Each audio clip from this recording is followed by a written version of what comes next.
আসসালামু আলাইকুম ভিউয়ার্স, আমি সুমায়াজ কিচেন থেকে সুমায়া বলছি।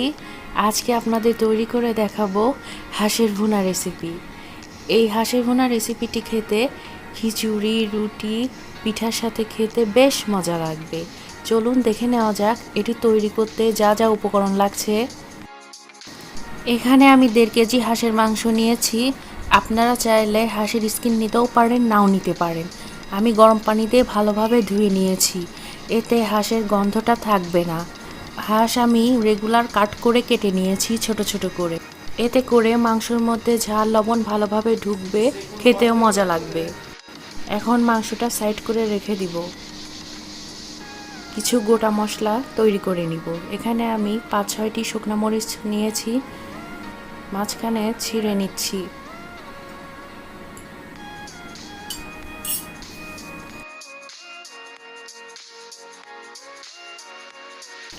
পাঁচ ছয়টি লবঙ্গ নিয়েছি, 2টি বড় কালো এলাচ নিয়েছি, মাঝ বরাবর ছিঁড়ে নিব।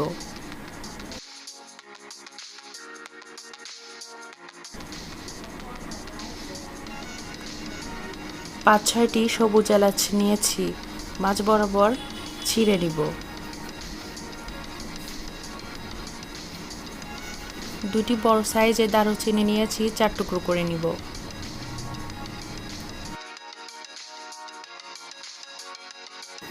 তো এই হলো গোটা মশলা। এখন চলে যাচ্ছি রান্নাতে।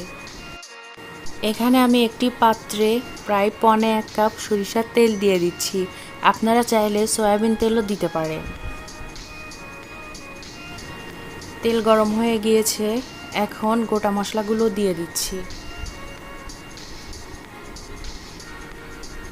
1 মিনিট গোটা মশলাগুলো তেলে নেড়ে নিব, এতে করে সুন্দর একটা ঘ্রাণ বের হবে।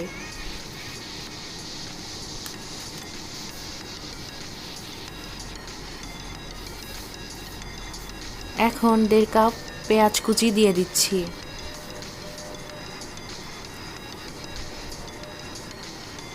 হালকা বাদামি করে ভেজে নেব, বেশি ভেজে নেওয়া যাবে না। অনবরত নাড়তে হবে।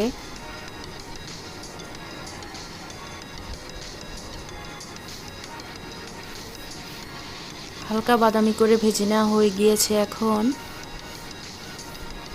2 টেবিল চামচ রসুন বাটা দিয়ে দিচ্ছি।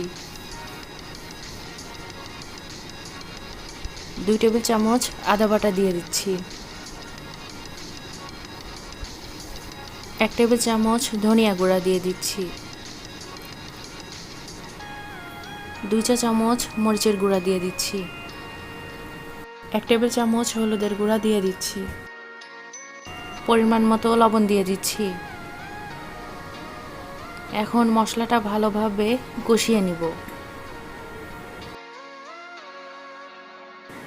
মশলা ভালোভাবে কষিয়ে নিলে আদা রসুনের কাঁচা ভাব গন্ধটা থাকবে না। এখন মাংস দিয়ে দিচ্ছি।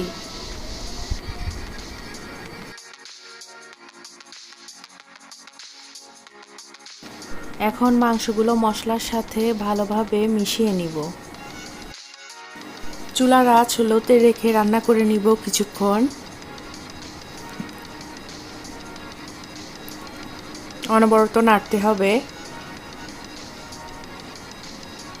এখন 1 টেবিল চামচ জিরা গুঁড়া দিয়ে দিচ্ছি। আপনারা চাইলে জিরা বাটাও দিতে পারেন। এখন ভালোভাবে মিশিয়ে নিচ্ছি।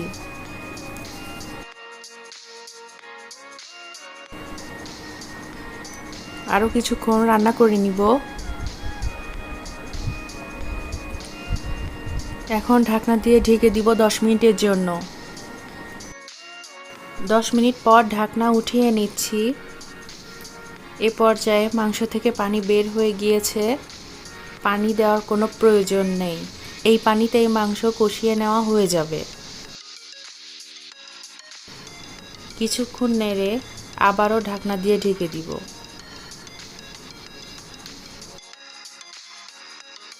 ঢাকনা দিয়ে ঢেকে দিচ্ছি আবারও 10 মিনিটের জন্য। 10 মিনিট পর ঢাকনা উঠিয়ে নিচ্ছি। এখন ভালোভাবে মাংস নেড়ে দিব।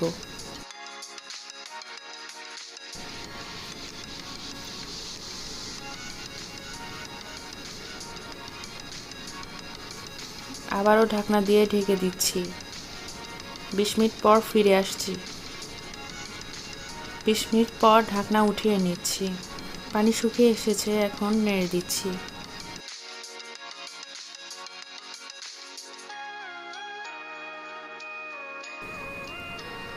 মাংস শক্ত থাকলে আপনারা পরিমাণ মতো পানি দিয়ে দেবেন। আর আপনারা অবশ্যই গরম পানি ব্যবহার করবেন, ঠান্ডা পানি ব্যবহার করা যাবে না।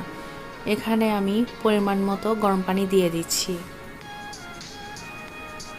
ভালোভাবে নেড়ে দিব।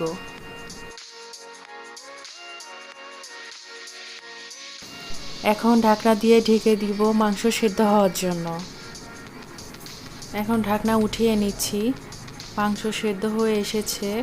এখন 1 টেবিল চামচ গরম মশলা গুঁড়ো দিয়ে দিচ্ছি। 1 টেবিল চামচ জিরা গুঁড়া দিয়ে দিচ্ছি। ভালোভাবে মশলা মাংসের সাথে মিশিয়ে নিচ্ছি।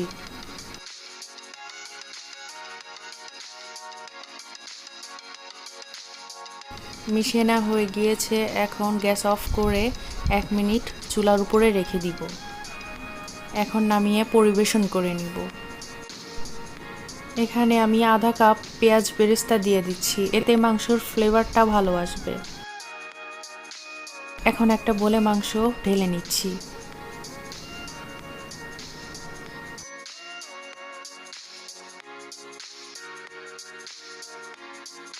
ব্যাস রেডি হয়ে গেল সুস্বাদু মজাদার হাঁসের মাংস। আপনারাও ট্রাই করবেন। ধন্যবাদ সবাইকে।